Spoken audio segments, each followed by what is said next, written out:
Hi everyone and welcome back to Perth South Model Railway. Now it maybe isn't obvious from this footage, but I've installed some new and much brighter LED strip lights to my railway room. The original strips which were installed a few years ago now were very low power. Overall they were about 2 watts over the whole 15 metres of light strip, and therefore there was a very low level of brightness. The new strips are 24 volt rather than the previous 12 volts, and they've got an output of 20 watts per metre and a brightness of 3200 lumens per metre, so very much brighter. And that's when they're fully lit, and they are dimmable, so you can vary the light level. However, because of the relatively high power and low voltage, you can generate quite high currents. And so, like DCC layouts, you have to be careful that your wiring is capable of carrying high currents. Now, a warning here, I'm not an electrician and I'm not an expert in this stuff, so please don't just copy me unless you're confident of working with electrics. If you're not confident in this area, please seek the advice of a qualified electrician. My purpose here is to show you what I did and the reasoning behind it. I'll explain some basic LED terminology and some of the key things to think about. So this is the original layout of LED strips shown in yellow above my layout. I'll take away the layout just to show the strips to make it clearer. The new light layout was similar, reusing a lot of the same metal profile housing. That's important for dissipating heat in more powerful LEDs.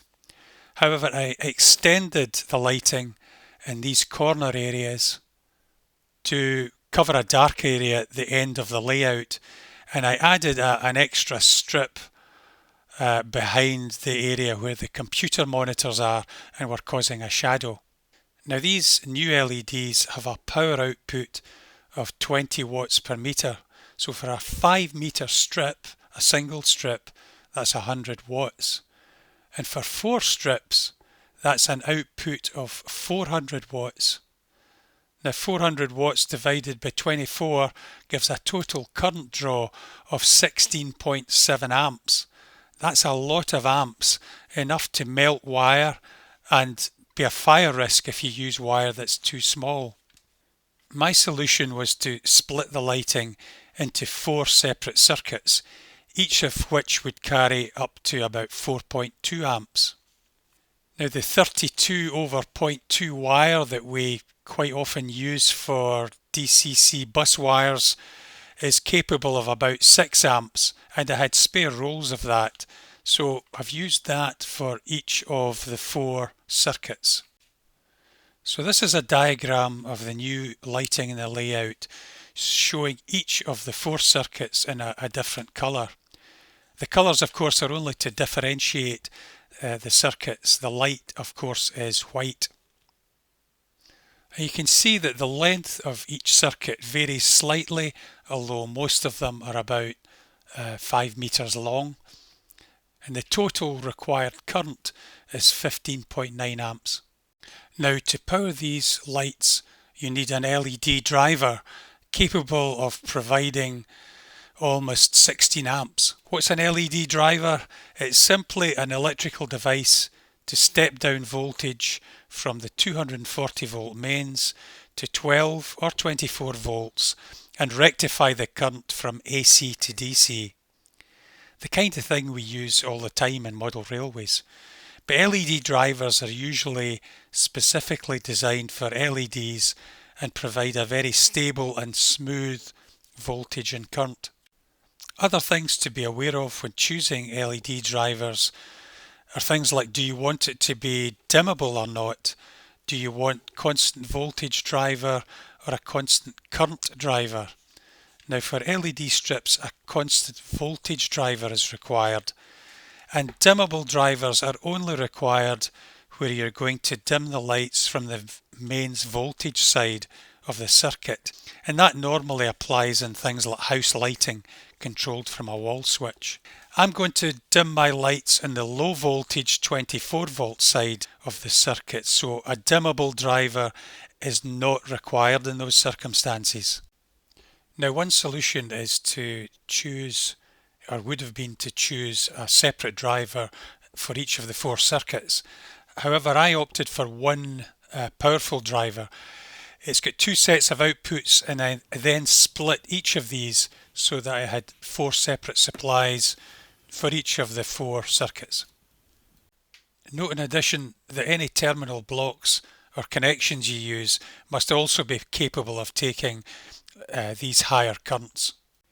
One thing to think about when choosing your LEDs is whether you want them to be dimmable or not, and if so, what kind of dimmer you're going to use.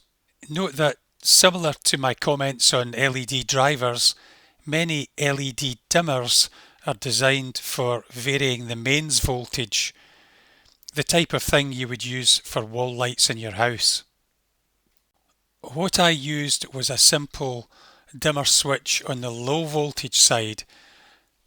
These are also a lot cheaper. So I used these dimmers. They are 24 volt and designed for 8 amps maximum, one for each of the 4 circuits. Before installing the new strip, I had to peel off the old ones. These are temporarily fixed round the edge of the layout for storage, as they're still very sticky and easy to get tangled up. But I do plan to use them again in the hidden areas of the layout where their level of brightness will be fine. Next, I fitted the new strip into the metal enclosure, making sure the strip was centred in the enclosure and smoothly fixed.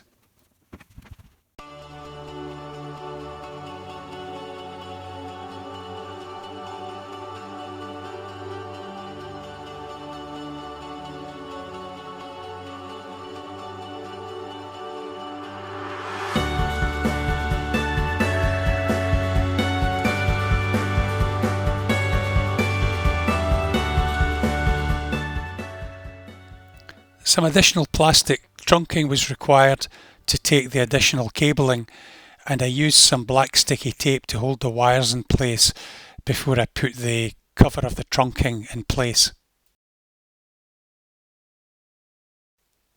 This is the new strip I added behind the TV monitors, and it's made a big difference to the lighting of the layout in this area.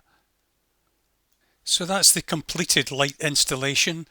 It's certainly a lot brighter, and I'll be able to do work in the layout now without having to use additional pedestal lights. The corners of the layout, which were dark previously, are nice and bright, and the area under the TV screens, which were always in shadow since I installed those screens, are now nicely lit. So once again, thanks for watching.